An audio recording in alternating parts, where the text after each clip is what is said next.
तो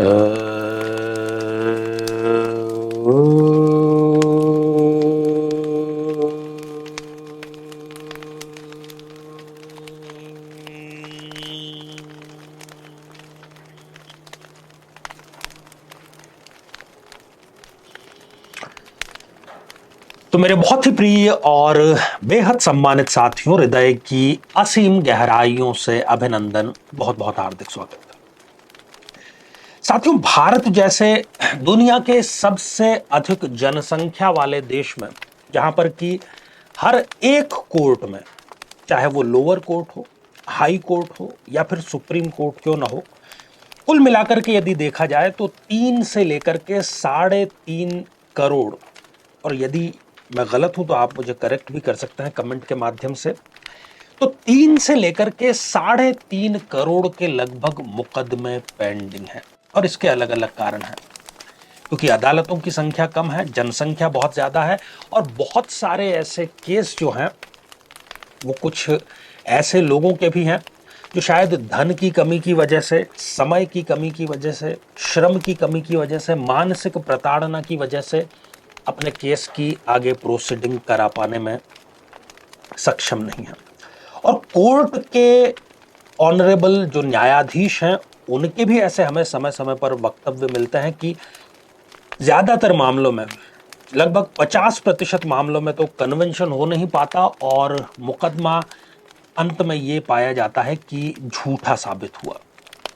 कई ऐसी भी नजीरें हमारे सामने हैं कि इनोसेंट व्यक्ति ने जीवन का एक बहुत बड़ा हिस्सा सलाखों के पीछे बिता दिया, और कोर्ट भी यही चाहता है कि कोर्ट की बजाय यदि बाहर समझौता हो जाए तो उनका भी समय बचे। तो क्या ऐसे कोई उपाय हैं?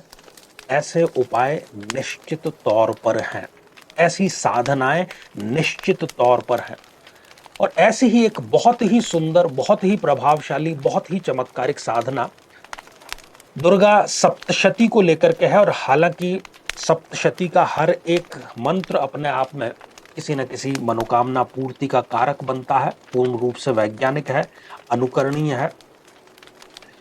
तो सबसे पहले तो हम ज्योतिषीय कारण जान लेते हैं कि कब जन्म पत्रिका में ऐसी स्थितियां पैदा होती है कि व्यक्ति को अकारण ही झूठे आरोपों के कारण, या कई बार अपराध तो राई के बराबर किया था लेकिन उसको सजा बड़ी मिल जाती है।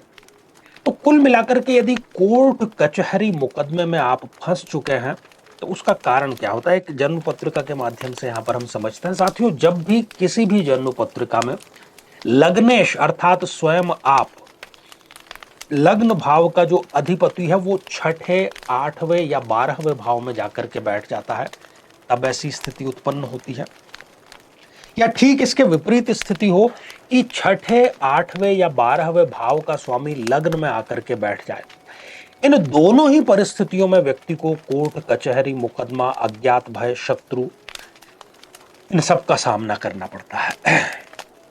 तो साथियों, आज की जो साधना है वो दुर्गा सप्तशती का ही एक प्रचंड शक्तिशाली मंत्र जो है उससे निर्मित है, और निश्चित तौर पर आप इस साधना के माध्यम से कितने ही बुरे कोर्ट केस के भंवर में फंसे हुए हैं उसमें से निकलेंगे, और आपकी जीत जो है वो सुनिश्चित जरूर होगी, इसमें कोई भी शक या शंका नहीं होनी चाहिए।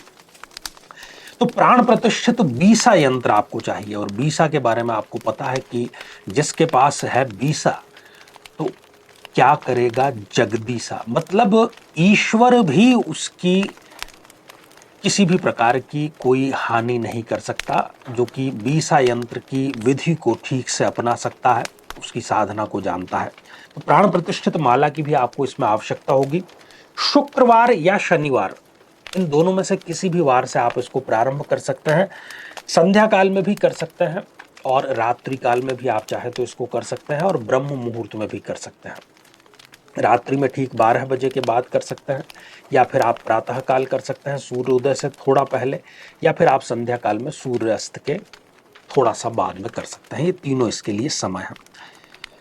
तो आइए साथियों, जानते हैं कि वो प्रचंड शक्तिशाली मंत्र क्या है जो कि आपको हर हाल में कोर्ट केस अवश्य जिताता है। साथियों, मंत्र कुछ इस प्रकार है। ओम एम क्रीम नमः प्राच्याम रक्ष प्रतीच्याम च चंडिके रक्ष दक्षिणे ब्राह्मणे नात्म शूलस्य उत्तरास्याम तथेश्वरी नमो क्रीम एम ओम। साथियों, इसमें माता भगवती, दुर्गा,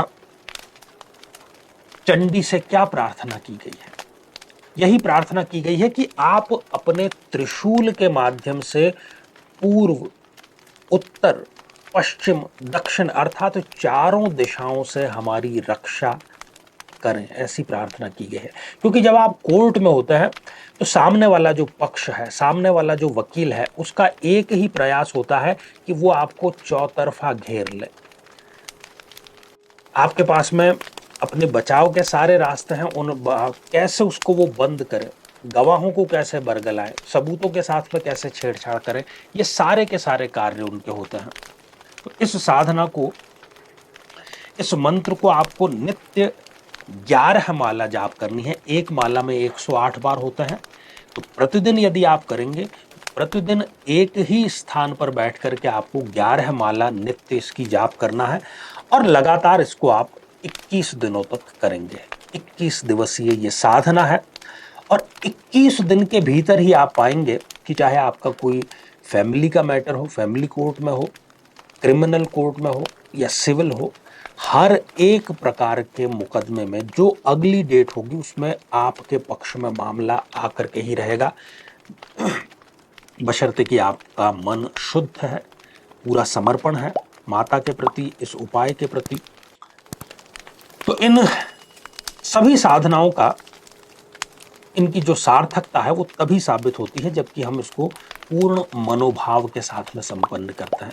साथियों, हमारा प्रयास यही रहता है कि साधनाएं कुछ इस प्रकार की आप तक लेकर के आएं जिसमें कि आप घर बैठे स्वयं इन मंत्रों, इन साधनाओं के माध्यम से अपनी समस्याओं का समाधान कर सकें। तो आज के लिए केवल इतना ही, और इसी मंगल कामना के साथ में कि आप सभी स्वस्थ, समृद्ध और शांतिपूर्वक जीवन व्यतीत करें। नमस्कार।